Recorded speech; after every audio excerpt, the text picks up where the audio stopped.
ఏదైతే ఆ basic infrastructure ఈ యొక్క నోడ్లో మనం క్రియేట్ చేస్తున్నామో దానికి సంబంధించి 12,000 కోట్ల వరకు కూడా ఇన్వెస్ట్మెంట్స్ ఈ యొక్క నోడ్లో వచ్చేటటువంటి అవకాశం ఉంది. ఈ నోడ్ని సుమారు 45,000 ఎంప్లాయ్మెంట్ జనరేషన్ కూడా ఈ యొక్క నోడ్ ద్వారా అవుతుంది. సుమారు ఈ యొక్క ఓర్వకల్ తాలూకా నోడ్ను మనం చూసుకుంటే కర్నూలు జిల్లాలో ఉన్నటువంటి ఓర్వకల్ నోడ్ చాలా ఆ ప్రాంతానికి మనకు తెలిసినదే, రాయలసీమ లాంటి వెనుకబడినటువంటి ప్రాంతంలో జాబ్ క్రియేషన్ ఎంత ముఖ్యమైనటువంటిదో, ఎకనామిక్ యాక్టివిటీ పెంపొందించాల్సినటువంటి అవసరం ఎంత ఉందో మనం అందరికీ కూడా తెలిసినటువంటి విషయమే. అందుకనే ప్రత్యేకంగా ఈ యొక్క ఓర్వకల్ నోడ్ను కూడా సెలెక్ట్ చేసి మరి ఇక్కడ అభివృద్ధి చేయడానికి కేంద్ర ప్రభుత్వం ద్వారా రాష్ట్ర సహకారంతో దీనికి కూడా శ్రీకారం చుట్టడం జరుగుతుంది. మరొక నోడ్ మనకి కొప్పర్తిలో ఏర్పాటు చేస్తున్నాం. కడప జిల్లాలో కొప్పర్తి విశాఖపట్నం చెన్నై ఇండస్ట్రియల్ కారిడార్ లో వస్తుంది.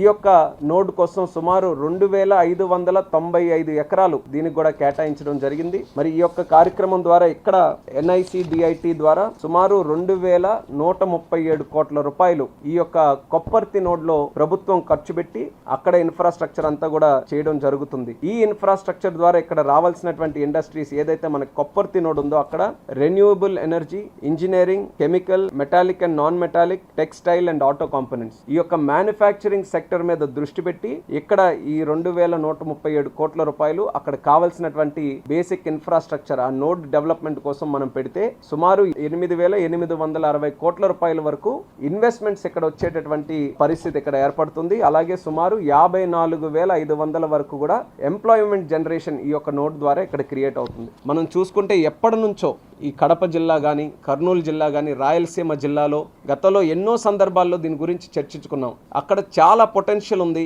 బెంగళూరు సమీపంలో ఉంటుంది, చెన్నై సమీపంలో ఉంటుంది, మరొక పక్కన హైదరాబాద్లో సమీపంలో ఉంటుంది. కానీ గతంలో పెద్ద ఎత్తున అక్కడ కార్యక్రమాలు చేయలేకపోవడం వల్ల ఆశించినటువంటి స్థాయిలో అభివృద్ధి జరగలేకపోయింది. కానీ ప్రభుత్వం, రాష్ట్ర ప్రభుత్వం, కేంద్ర ప్రభుత్వం ఇద్దరు కూడా కలిసికట్టుగా ఒక నిర్ణయం తీసుకొని ఈ 2 నోడ్స్ను కూడా సెలెక్ట్ చేసుకొని మంచి నిర్ణయంతో ఈరోజు క్యాబినెట్ లో కూడా అప్రూవల్ తీసుకున్నాం. ఇది ఎలా సాధ్యమైందంటే డబుల్ ఇంజిన్ గ్రోత్ తాలూకా ఇది ఒక రిజల్ట్ అనేది కూడా మనం చెప్పుకోవాలి.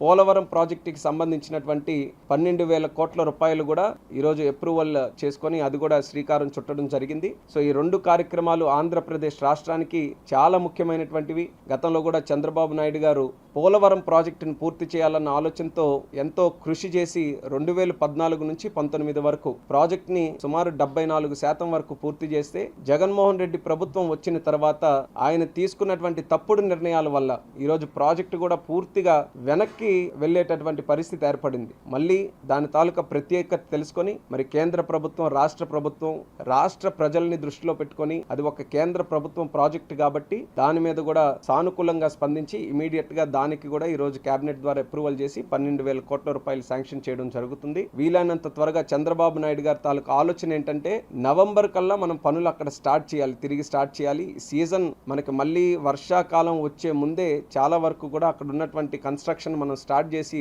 ప్రోగ్రెస్ ని మనం ముందుకు నడిపించాలనే ఆలోచనతో చంద్రబాబు నాయుడు గారు కూడా పెద్ద ఎత్తున ఆ యొక్క ప్రాజెక్టు మీద కూడా మళ్ళీ తిరిగి దృష్టి పెట్టడం వల్లే ఇవన్నీ కూడా సాధ్యమయ్యాయని కూడా ఈ రోజు గర్వంగా ఈ సందర్భంగా తెలియజేసుకుంటున్నాను.